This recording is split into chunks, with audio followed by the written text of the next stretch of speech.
Bonsoir, notre Luxury Story nous amène aujourd'hui à la rencontre d'un artiste de l'art optique, très tôt inspiré par des artistes comme Vasarely, ou Jacob Agam, ou Julio Leparc, qui apportaient le figuratif dans l'art optique et qu'on définit souvent comme étant un petit peu l'inventeur du kinetic pop art.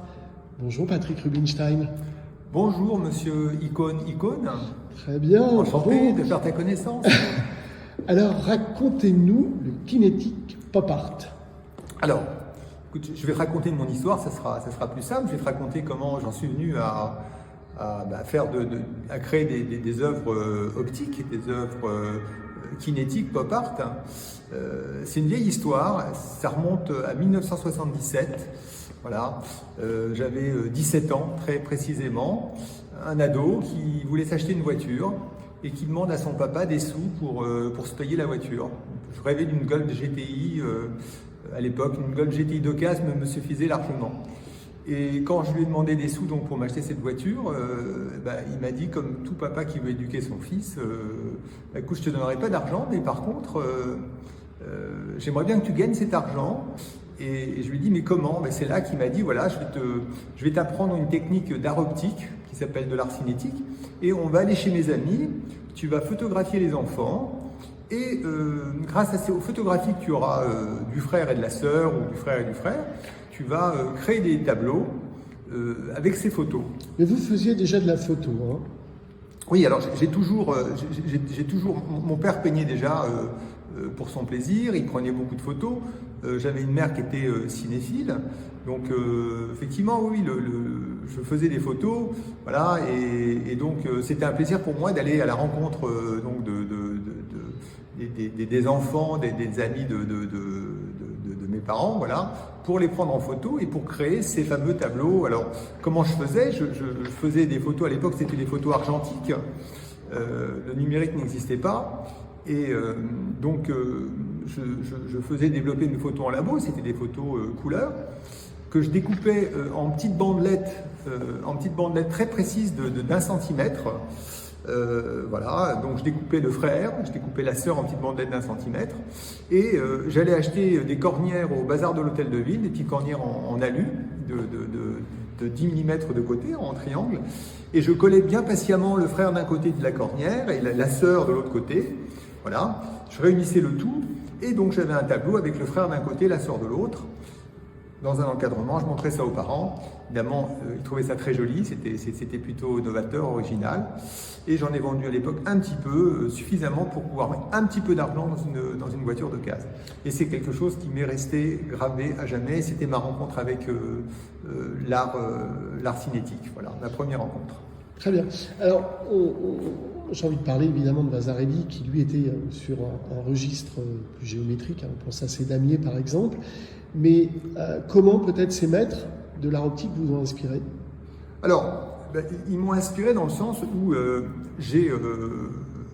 après avoir fait ce que je viens de vous raconter, si vous voulez, j'ai fait des études, j'ai arrêté mes études, j'ai fait des études de commerce, j'ai commencé à travailler dans l'entreprise familiale, qui est une entreprise de prêt-à-porter féminin. Et c'est là où j'ai vraiment appris le sens créatif, je dirais, où j'ai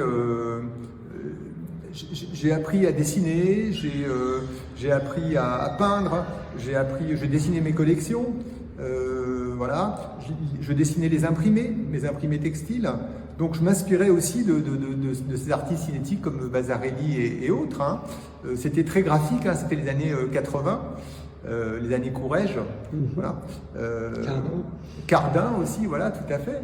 Donc, je pense que la mode m'a beaucoup appris pour mon processus créatif aujourd'hui dans l'art. Il y a autre chose aussi, c'est que j'ai la chance d'habiter un quartier comme Saint-Germain-des-Prés, et tout gamin déjà, je me baladais dans toutes les galeries d'art, et je pense que j'ai été inspiré indirectement par tout ce que je voyais et tout ce qui s'y passait. Voilà. Et le pop art en particulier. Alors, oui, effectivement, quand j'ai commencé, j'ai donc travaillé dans l'industrie textile, on va dire.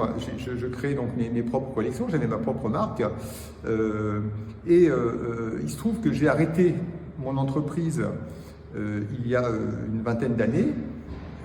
C'est tombé avec le décès de mon papa et j'ai repensé à ce moment-là à ce qui m'avait appris quand j'étais gamin et j'ai eu envie d'utiliser cette technique cinétique pour mettre en avant mon univers, l'univers qui me ressemblait. À l'époque, c'était le pop art.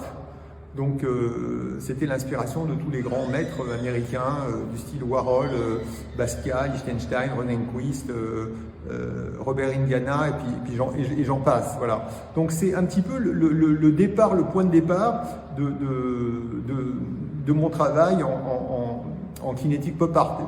J'avais vraiment envie de travailler donc le pop art. C'est sûr que les temps ont changé, il n'y avait plus de photos argentiques comme je faisais, c'était du numérique, donc il a fallu que je réinvente un petit peu ma manière de travailler, mais c'était un plaisir pour moi, c'était vraiment un challenge d'essayer de reproduire un petit peu ce que j'avais appris il y a tellement longtemps et le mettre au service, si vous voulez, de mes envies créatives. Voilà. Alors, on va justement parler de technique dans quelques instants, mais peut-être une phrase de vous. Une œuvre est émotion, et l'émotion, c'est ce qui touche notre moi profond, notre mémoire. Oui, alors évidemment, bien sûr, moi, ce que j'aime, avant tout, quand je crée un tableau, voilà, c'est de procurer de l'émotion. Moi, ce qui me plaît, c'est de voir quelqu'un passer devant et dire, voilà, et dire, de le surprendre, quoi, de dire, voilà, de voir un petit peu la curiosité de la personne qui va se balader et qui va découvrir à chaque fois quelque chose dans l'œuvre, voilà. Alors Patrick, ce qui serait intéressant, c'est que vous nous expliquiez peut-être un peu la technique, un tout petit peu ce qui se cache derrière ce kinétique pop art. Bah écoute, voilà, là, tu es en train de filmer un tableau.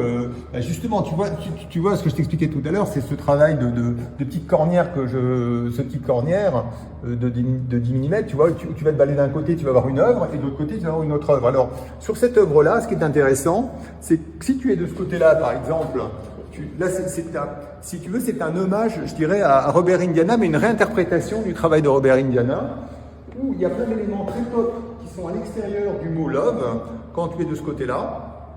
Et quand tu passes de l'autre côté, ce qui est intéressant, c'est que tous les personnages qui étaient à l'extérieur viennent, voilà, ils viennent se positionner à l'intérieur des mots, à l'intérieur du mot love. Tu les retrouves tous. Donc c'est un jeu de intérieur-extérieur, in et out. Voilà. Quelques autres séries du moment, peut-être?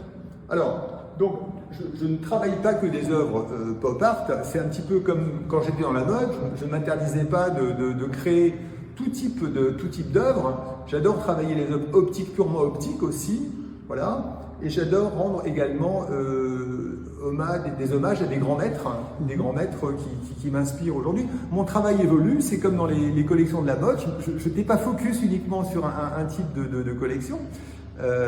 Voilà. Vos essentiels, vos icônes, et puis voilà, vos inflexions et des hommages. Alors, une réinterprétation de tous les grands maîtres aujourd'hui, comme Van Gogh, comme je dirais Gustave Klimt, comme on va dire qui je pourrais vous citer encore comme autre grand personnage. Voilà, il y a Redouté aussi, Redouté.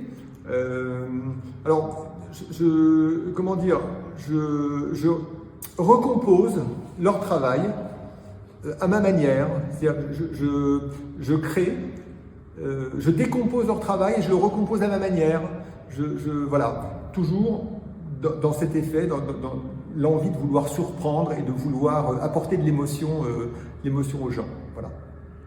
Il y a un autre registre de pièces que j'adore travailler, ce sont les pièces d'exception, qui sont des pièces qui sont, elles, mises en valeur, mises en lumière avec beaucoup de feuilles d'or. Si vous nous en montriez une. Eh ben, écoutez, avec plaisir. Là, voilà, il y en a une qui est juste ici. Voilà. Donc, là c'est un travail. Vous travaillez beaucoup la feuille d'or et la feuille d'argent, je crois, c'est ça aussi? Voilà, c'est ça. Donc le principe, la feuille d'or apporte beaucoup de lumière à mes œuvres. Elle apporte une dimension complémentaire à celle du cinétisme, du déplacement. Donc elle va capter la lumière et c'est quelque chose que j'ai beaucoup de plaisir à travailler. Voilà. Merci Patrick Rubinstein. Eh ben écoute, de rien, monsieur Icône.